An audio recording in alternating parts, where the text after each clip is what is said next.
Teoloogia on üks väga ilus, põnev ja kasulik valdkond. Selles on intellektuaalset nõudlikkust ja avarust, selles on hingehoidlikku ja eksistentsiaalset sügavust, selles on sotsiaalset ja ökoloogilist tundlikkust. Mida teoloogia stuudium annab, on see, et ta võimaldab tegeleda küsimusega selle kohta, et mis asi ikkagi usk on, mis on usu tõde.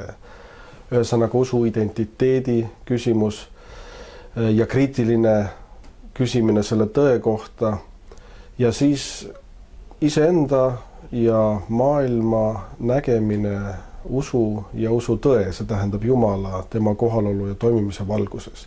Et kindlasti ei ole usuteaduse instituut mingi selline vaimulik paksusmasin, et kus me laseme inimesed kuskilt läbi õigesse mõõtu, et nad siis kirikule või kuskile ametisse sobiksid.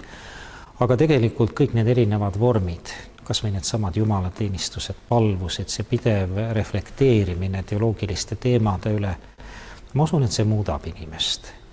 Ja need protsessid kulgevad inimestes väga erinevalt.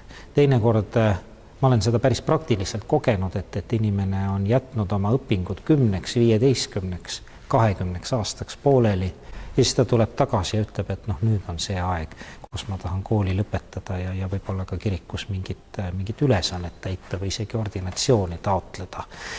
Nii et kindlasti see 3+2 süsteem ja ainepunktid ei ole see mõõtkava, kus saaks inimisiksuse ja usu kasvamist väga kvantitatiivselt mõõta. Aga ma usun, et nii nagu pühakirjas öeldakse, et Jumala sõna ei lähe tühjalt tagasi, et ta teeb oma töö, kui Jumal on kutsunud teda ja see kutse on temas ikkagi helisemas, siis need aastad muudavad teda ja aitavad teda kindlasti edasi. Ja sellisena on teoloogia tõesti üks väga ilus distsipliin, see võimaldab mõista maailma läbi usuperspektiivi, näha seda erinevust, mida usk toob kaasa inimeste ellu nii isiklikult kui ühiselt, mida ta tähendab kultuuri jaoks kõigis selle erinevates tahkudes, mida ta tähendab ilusat, aga mida ka tema väärkasutamine või selle väärkasutamine võib traagilist ja hirmsat kaasa tuua ja ebainimlikku. Teoloogia, see on selline ülikoolis, võiks ütelda, kokku surutud erinevad distsipliinid kokku toodud. Selles mõttes on teoloogia õppimine tõesti avara ja sügava hariduse omandamine, aga selline, mis on tegelikult teooria praktika jaoks. Ja see praktika on siis